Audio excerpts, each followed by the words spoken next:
Beautiful homes are being bombed. Their only precious things are being looted. Innocents are being murdered.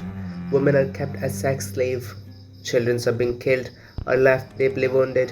Some have lost their faces, some have lost their legs, while some have lost their hands. Even one civilian doesn't have enough food to eat. And most of all, their only hope, hospitals are being bombed. Tell me, oh Sudan, how far these so-called human forces are going to take this? Aren't they humans too? Why do you rape women? Don't you have mothers and sisters too? Why do you kill children? Weren't you once was a child too? Please, just stop. While you live in a comfy place with your love, friends and family, the people of Sudan here are begging for peace they haven't seen for centuries. This is the story of the deadliest war you're not being told about. Making the number one spot at the IRC's 2025 emergency watch list, Sudan is nearly reaching its worst end possible. This country has not seen peace since its creation. The poor humans of this country have lost their hope a long time ago. The situation of this country is so worse, even the hell worries. The hellish life of this country's people all began in 1955, just after a brief declarance of independence. To better understand this hellhole, we need to go back all the way before the colonial period. Northern Sudan, being close to Arab countries, was converted to Islam centuries ago. South Sudan, being close to swamp and forest countries, also being a swamp and forest region itself, could not be intervened by the Arabs, so staying as a non-Islamic region, leaving the South Sudan as a peaceful state. But for not long, in 1820s, Egyptian Arabs successfully invaded the south. They began to capture the people of this region and sell them to the Arab slave trade. The state of this region began deteriorating. Now the entirety of Sudan was under Egyptian control. However, the oppression of Sudan by the Egyptians erupted a Muslim uprising against them. Amongst this uproar, Muhammad Ahmad bin Abdullah bin Fahal, a Sudanese religious and political leader, declared a war against the Egyptians, which eventually was defeated by a joint Egyptian-British military force. In later years, under British pressure, Egyptians agreed to share sovereignty over Sudan, but in truth, the British Empire had the real control over Sudan, with Egypt having only limited power. Even now, the British Empire did not give much of a crap about the southern region, resulting in South Sudan having a poor economy and being dominated by the northerners. The British wanted to establish their own government in the country, so to do that, they had the Sudanese establish their own parliament and had elections. However, the Arabs had something else in mind. They interfered in the elections. By having all the Arabs in the north, the party that was closely related to Egypt won the election. The party made the President Ismail al-Azari the Prime Minister of Sudan, a great news for North Sudan and a bad news for South Sudan. The parliament ordered to evacuate foreign troops from southern Sudan and send the northern troops instead. However, the southern troops didn't like it and attacked them. Hearing this, Al-Azari requested the British to aid the northerners. The British helped him deliver thousands of northern troops into South Sudan. The uprising was crushed, but it lit a fire. Survivors escaped to bushes, forming a southern rebel army called Anya Anya. They fought a guerrilla war from the forests and swamps of the south, poorly armed and poorly supplied but strongly determined. But that was not enough. In response, the northern troops burned the villages of the south and punished the civilians if they in any way aided the guerrilla war. Over 10,000 villages were burnt alone in 1957. Despite the cruelty on South Sudan by the northerners and basically ignoring them, the Sudan government voted for independence from British, which eventually was granted in 1st January 1956. The independence from British didn't do any favor to South Sudan. Northerners still punished the civilians for even a little help to their Nyanya. Jobs with minimum wage and maximum labor were given to the southerners, while the northerners had reserved jobs with maximum wage. Second elections were held. This time, new power came. It was the opposition party. Yet again, nothing good came from it. The new power, Ibrahim Aboud, wanted to make the whole of Sudan an Islamic country. They forced the Christians of South Sudan, which was a major religion in the region, to turn into Islam. They forced schools to teach in Arabic and demolished churches across the whole south. Whoever did not comply with them were sent to jail. This sparked a nationwide protests and a general strike. Finally, Ibrahim Aboud stepped down from power. For again, a new power came. This time it was temporary. It was more of a good one. The new Prime Minister agreed to hold a conference between both northern and southern political parties, which was for some reason cancelled. While it was a failure, the Nyanya group began strengthening their influence to the outside powers. Again, the elections were to happen, but the southern political parties were opposed to it. They wanted to postpone the elections. Because of this postpone, the current government resigned from the power. Elections were held again, and this time even worse power came. Following in Aboud's path, Muhammad Ahmed Majoub, the new prime minister, was even worse. Majoub's government had two goals: solving the southern problem and removing all of them from power. To do both of these things, his army launched a brutal campaign to crush the rebellion. They burned huts, churches, closed schools, destroyed civilians' only hope, their crops, and looted cattle. The army killed many civilians and looted them non-stop, which destroyed entire towns.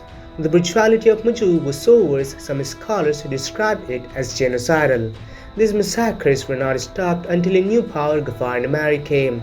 In 1972, he signed the Addis Ababa Agreement, whereby autonomy was granted to South Sudan, ending the First Sudanese Civil War, giving peace to the poor civilians who hadn't seen peace for over a century. While they finally found the peace, an estimated 500,000 to 1 million people had died during this first 17-year-long civil war, with the majority being innocent civilians and hundreds of thousands of civilians being displaced from their only rightful place, their homes. The peace gave a good reputation to Ghaffar Namari. While people were thinking of him as a good figure, in 1983 he declared all of Sudan an Islamic state, terminating the Southern Sudan Autonomous Region. He tried to impose Sharia law on non-Muslim Southerners, which led to lots of violence, eventually creating the Second Sudanese Civil War. Tons of Sudanese refugees fled to Ethiopia to escape violence. While fighting South Sudan, North Sudan's economy was in dire straits, eventually sparking protests against Ghaffar Namari, and finally he was removed. Again, elections were held and a new power came. This time too, it was not a good one. The new power, Sadiq al-Mahdi, began burning southern villages, captured thousands of civilians and sold them in slavery, began raiding multiple villages, which caused a massive increase in famine. A significant portion had seen death due to this widespread famine and outbreak of diseases. Thousands of young boys were abandoned by their families so they can have less mouths to feed. This was a great opportunity for southern military groups who were short on forces. The young boys became vulnerable to these groups. They began capturing these boys and began to train them. The SPLA had become a really strong force of the south, eventually gaining control over all of capitals of South Sudan. Fearing their strength, the Northern Army threatened Sadiq to overthrow him if he did not make peace with them. Fearing the army, Sadiq agreed to make peace with the SPLA. But while he was on his way with other members and officers to the meeting, all of them were arrested. The man behind all of this plot, Omar al-Bashir, a brigadier general, broke all of negotiations with the SPLA. In a military coup d'etat in 1989, acting as a leader, he ousted the government of Sadiq al-Mahdi. The new military government now had the whole of Sudan in their control. In al-Bashir's rule, the north became a main location for the terrorists. When no country took in terrorists such as Bin Laden, the North Sudan did not hesitate to welcome them. This only made Sudan being cut off from other countries, especially in a bad side of the US. While he was massacring South civilians, Darfur was in worse state. They were in crisis, no medical supplies, no necessary goods. The government of Sudan had ignored them until the local rebellions began to attack the troops of al-Bashir. In response, al-Bashir, instead of sending more troops, he began to send weapons to local Arab militias known as JANJAWEED, a brutal group that massacred innocent civilians. These groups destroyed over 3,000 villages, did mass rapes, tortured innocents, and killed over 200,000 Darfur civilians on al-Bashir's command. The International Criminal Court (ICC) accused the Janjaweed for committing genocide, war crimes, and crimes against humanity. Finally, in 2005, seeing the brutality of al-Bashir, the UN sent 10,000 troops to South Sudan for a final peace agreement, where both of Sudan agreed to a referendum to determine whether South Sudan will remain a part of Sudan or be an independent nation. Eventually, in 2011, the South Sudan became the newest independent country in the world. Though now the civilians of the South had finally gotten independence from the North, they never found peace. The South Sudan fell into its own civil war in 2013, which ended in 2020. In the own civil war, an estimated 400,000 people were killed in the own war, with 10.6% of them being children. The second civil war alone cost the death of 2 million people. with a significant portion being due to starvation and diseases. While South was having its own internal civil war after independence, the situation of North was up to no good. Al-Bashir, rather than developing Sudan, he began to invest in the Janjaweed forces. He gave Hemati, the leader of RSF, financial help and allowed Hemati to smuggle weapons to other countries, to take control of gold mines in Darfur, and so on. While he was strengthening RSF, he also gave Sudanese armed forces a lot of control over major industries of Sudan. He completely ignored the needs of civilians. The civilians did not like it.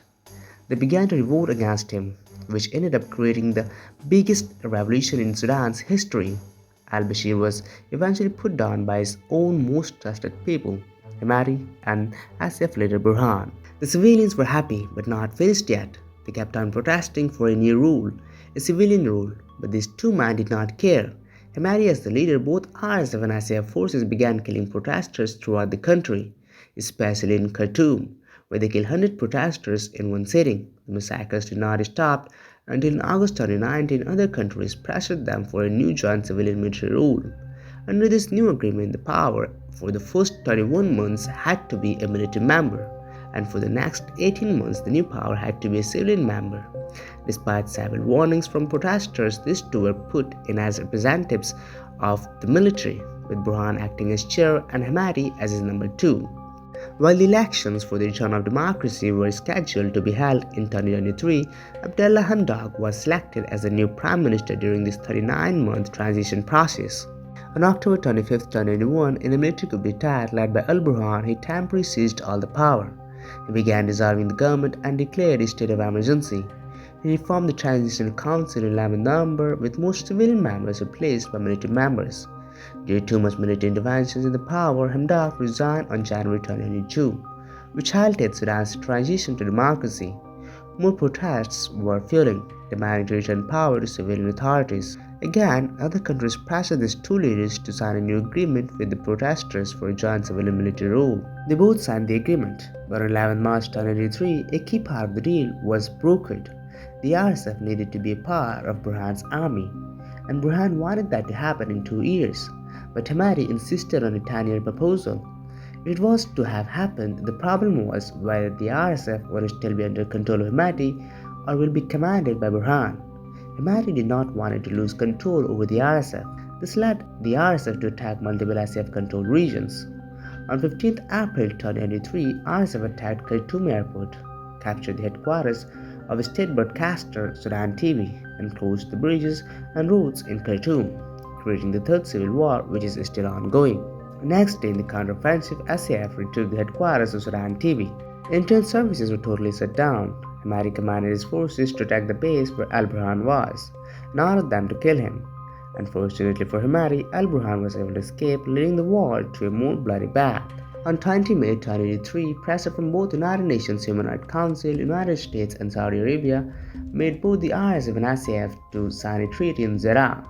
The treaty was intended to ensure a safe passage for civilians and humanitarian workers, to not use civilians as a human shield, and facilitate a week-long ceasefire. They signed the agreement. However, though, they kept on killing several orphans and mistreated the civilians, breaking the treaty. Several talks were resumed again, but they kept on killing innocent people. As June began, RSF took control of several government and important cultural buildings. Heavy fighting continued in the whole Sudan, especially in Khartoum, through the August month.